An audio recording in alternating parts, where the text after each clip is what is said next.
Hi, Steve Hayes here. Say, gang, if you clicked on this link, you consider yourself a behavior analyst. And every so often, I just need to ask for help, and that's what I'm doing of two kinds. If you've ever done an ACT Bootcamp for behavior analysts, you consider yourself a behavior analyst, and you would be willing to do a little testimonial. So just grab your phone and do a little 20, 30-second video as to how it landed, the difference that it made, and be willing to send it to us. I've got something that I would like to do for you. And if that isn't true, you haven't done it, but you know that it may be important, let me just try to convince you about why it is. At this moment, when we're trying to let everybody know that in April, just 2 months from now, 24, 25, 26, 27, in the Center City Marriott out there in Oakland, after a 3-year hiatus, we will hold an ACT boot camp for behavior analysts. Now, I've already described it, and it's in the written description. Great trainers, great training. But we're only 8 weeks out, and we really have to push, because this is the part where you need to know why I'm making this special appeal. The Institute for Better Health, which is a charitable organization, I take nothing from it. I'm volunteer president of it. It's 46 years old and has been dedicated to improving mental and behavioral health with excellence of training, excellence of care. IBH is sponsoring this boot camp in part so that we can build the base for IBH to put the needed money into the development of MindGrapher.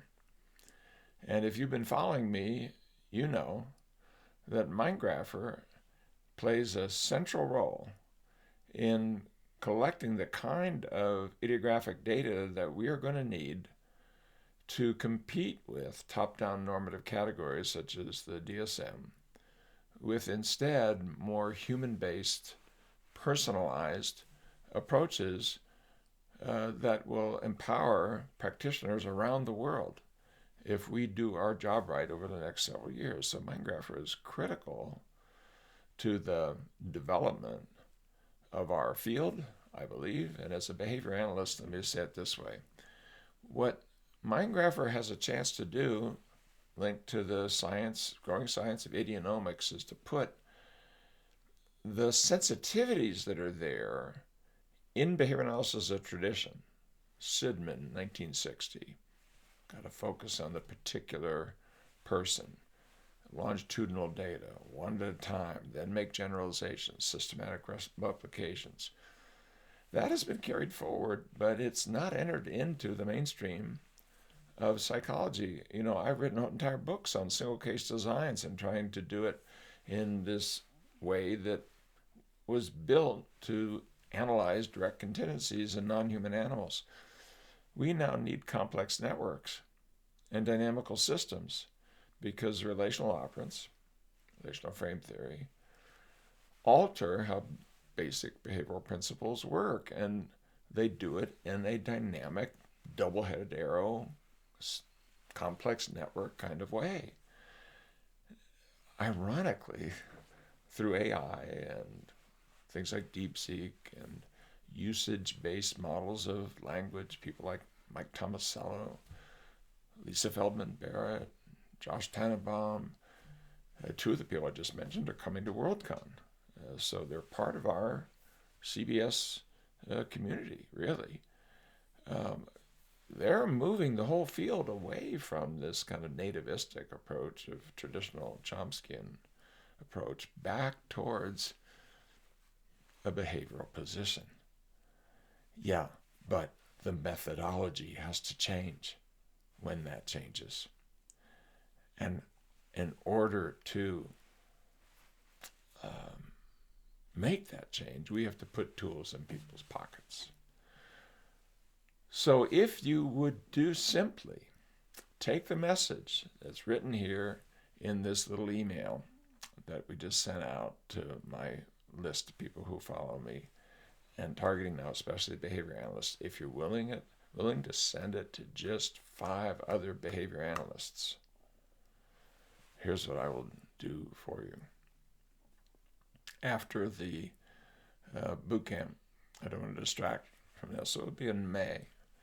I will have a webinar exclusive for you. If you either send us a testimonial if you've been through ACT Bootcamp, or send out this notice, say over the next week or 10 days. Has to happen kind of fast. Letting people know that boot camp is back and that it will be held 2 months from now in Oakland. If there's folks you know who are on the west side of the US of A, that's especially relevant. Now, what will happen in that webinar?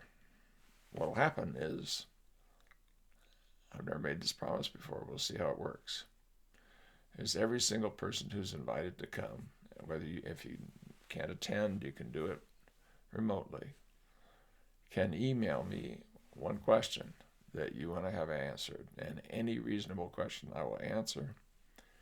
I'll answer them in the webinar, largely in the order in which they were received. So if you respond quickly, send those 5 out, and it's on our system. You say you've done it, you're in. Give me a question, and I will answer it. And if I run out of time in the webinar, which could happen, I will just keep going until every single reasonable question is answered, and I will post that to everybody. So we'll see. This could be kind of a crazy idea. But I know there's a lot of questions about, well, not just ACT, but CBS and RFT and functional contextualism and, the 40 years of work that has brought us to this particular moment. Idionomics, process-based therapy. There's a lot of things you could ask about, and I will give you my best answer. Pinky swear promise on the other side of boot camp, but right now it's all hands on deck. This thing's got to succeed, and I'm just all in to try to make sure that it does. CalOB is sponsoring it, sending out things to all of their members and former members. So we're pulling every cord we can find and pushing every button we see, and this is a big one. I need your help, behavior analytic colleagues. Not a nickel of all that goes to yours truly. I need it to help change the world and move it in the direction of the vision of the founders of the very field you just said you are connected to by clicking on this link. Help me out. Peace, love, and life, friends.